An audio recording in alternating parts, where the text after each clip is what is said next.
Hi, welcome to Topical Storm on tour again. Yep, I'm in another hotel room. I'll give you a quick tour. Follow me. There's the bed. Curtains.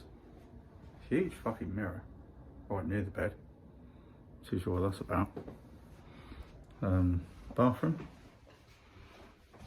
Nice shower. It's got a mirror with the fancy lights. It's all right. So yeah, a few things to talk about tonight. I'll start with a bit of football. Then I'm going to talk about some ridiculous shit that's happened to me in the last couple of days. And then I'm going to finish with a tribute to you know who. Oh yeah, I better do the old, if you haven't subscribed, subscribe. If you like the video, you know, hit the bell and all that. If not, just fucking keep scrolling. Don't worry about it. Right, so first thing I want to talk about is this rescheduled with no date North London derby. Now, there's loads of fucking swamp dwellers been banging on about, you know, how what we did was so disgraceful, calling off when we only had one player with COVID or whatever. But what I just need to realise is when the game was scheduled to be played, right, Son was injured, so he was out of the picture. Fucking Harry Kane couldn't have hit a cow's ass with a banjo at the time, so he actually done you a lot of fucking favour. And you're all banging on about how we cried off. But the big thing is, we're still waiting for a date on this game. And I said in a tweet last night, it's like, you ain't got to be Sherlock Holmes to fucking suss this out. It's like the Premier League and all their media partners, they're looking at this and they're looking at where the two of us are at the moment, points wise. And there's a chance it could go right to the wire. So I'm fairly certain this game will be played on either the 17th or 18th of May, Tuesday or Wednesday night. Obviously they want the big game. We all know how big the North London derby is anyway. So just don't hold your breath. I had a look at the running earlier, but to be honest, I couldn't fucking be asked to note it all down. But, you know, we all know that we've still got to play them lot, Chelsea, Man United. To be honest, fucking Monday night's game away at Crystal Palace, I don't fancy that at all. That's a real fucking tricky game. So it looks like we've got the tougher running, but I'm fairly confident that we'll do it, and it will probably be decided before we have to play them. So then the Premier League and fucking Amazon and Sky and the rest of you can all fuck off with your little plan. As you can tell, I'm not in the greatest of moods tonight. I'll come to that in a bit. But yeah, you know, it doesn't take a soup sleeve to realise what's going on. So just, you know, stop getting stressed about it. It's going to be right at the end of the season. I'm fairly certain if they could do it, they'd sack Everton off and have us playing on the final Sunday at 4 o'clock. Yeah, that's about it on that one. Now, yeah, some random shit that's happened to me just lately. Fucking hell, where do we start? Oh, by the way, if you notice my swollen eye, I haven't been telling jokes about bald women. It's I've got sty. I think it's probably down to too many late nights and too many early mornings, but there you go. So yeah, speaking of late nights, the other night I was still working at like midnight, and I was gone into the living room to switch the lights off and all that, and there's this little round chair in the bay window, and the dog's fucking sniffing around it like really like going to town. I was like, what the fuck's up with her? I thought maybe someone left a bit of food under there, or she loves a tennis ball. So I lifted this chair up. It's this little fucking mouse. And I was a bit like the lady off fucking Tom and Jerry. And I fucking slammed the chair back down and shit myself, really made me jump. And then I thought, right, I can't leave this here. And I wanted to check I hadn't squashed it first when I put the chair back down. So I got like a Tupperware to catch it in, put loads of fucking cushions round as a barrier, and I lifted it up again, and this thing has went straight under the sofa. I was like, for fuck's sake. And I kind of lifted the sofa up, I was trying to find it, and I couldn't see it, but to be honest, there's about 1,000 kids' toys under there as well, and probably like brioches and fucking bits of cereal and shit like that. So I just thought, bollocks. So I went to bed. But when I got up in the morning, I thought, well, I'll tell the kids, because, you know, if a little fucking mouse runs out, they're having their breakfast, they're going to freak. And two of the kids, they were like, yeah, whatever. And Naya, 15-year-old, she shit herself, so she ate her breakfast on the stairs. And then there's Dempsey.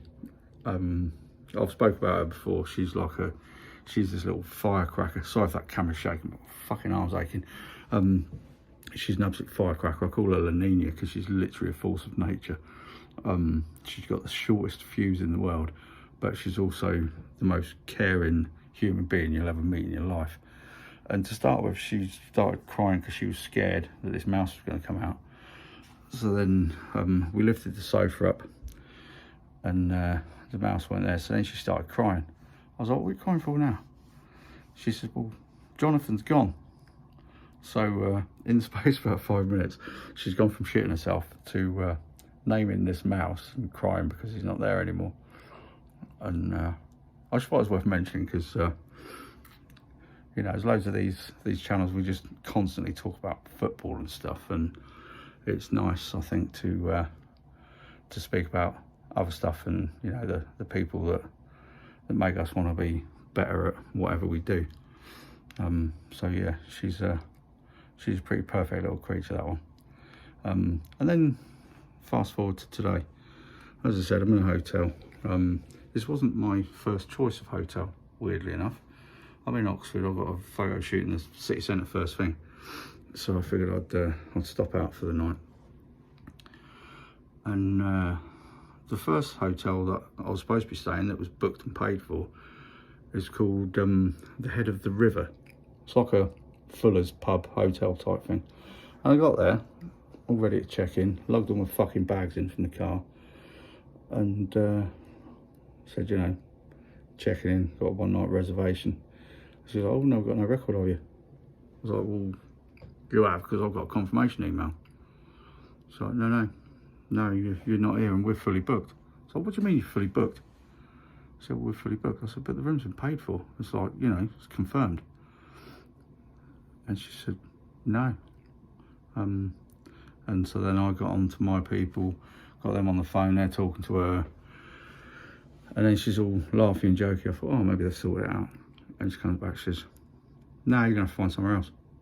I was like, what's that? She said, well, we're trying to sort the refund out for you. I was like, I couldn't give a shit about the refund. It's not my fucking money. Company paid for it. I just got to find somewhere to fucking sleep. So then I got back onto our people, and they found me this lovely little place. It's called the Oxford Townhouse. It's like one of those apart hotels. There's no actual staff here. Someone comes and checks you in and all that, but you kind of left to your own devices, self-catering. And sadly, they're closing in about a month because, you know, COVID and everything's really done them in. And I'm literally the only guest. I've got a 4-storey Oxford city centre townhouse all to myself. It's fucking great. But yeah, it's called the Oxford Townhouse, and Rob is the bloke who runs it. And I was like to say, Rob is a really, really fucking nice bloke. He was even prepared to drive up here in the morning and do breakfast for me. I was like, no, don't worry, mate, because turns out he's doing renovations on his house. I said, look, I've got 4 kids running around every morning. I never get breakfast anyway. Seriously, mate, don't worry about it.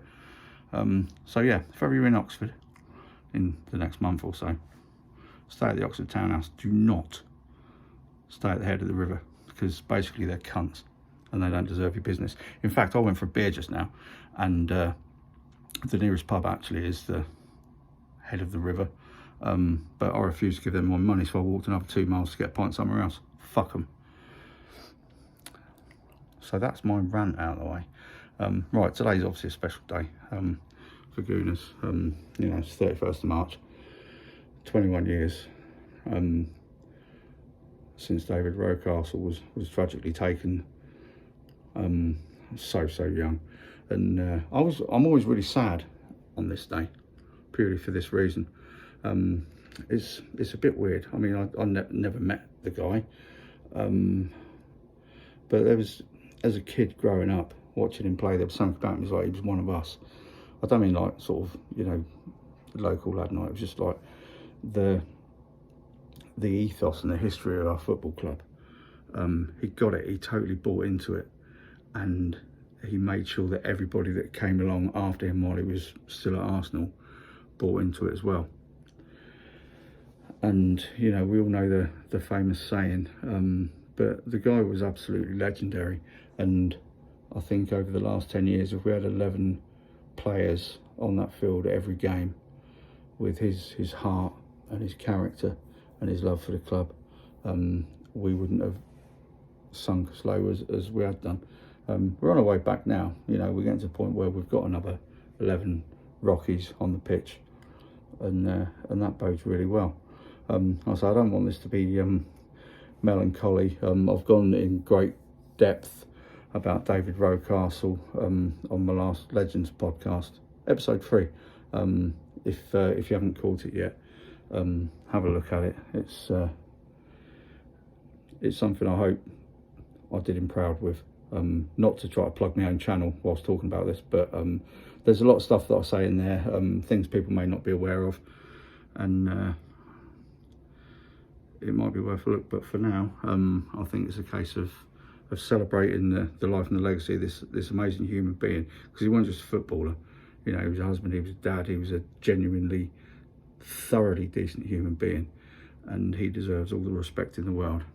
So for you, my man, I've even got a special drink. No lager this time, rosé. To you, sir. Now on that note, I'll probably run on too long, so I'll let it all go. But don't forget, subscribe to the channel, like the video, hit the bell, or not. It's fucking up to you. All right, I'll catch you Sunday night, because I'm doing a live of Legends podcast, first live. Got some really cool guests coming in. So if you're free at 9 o'clock UK time, make sure you catch it. I'll chuck the link in on Twitter in the next few days. But be good, look after yourselves, and catch you next time. See ya.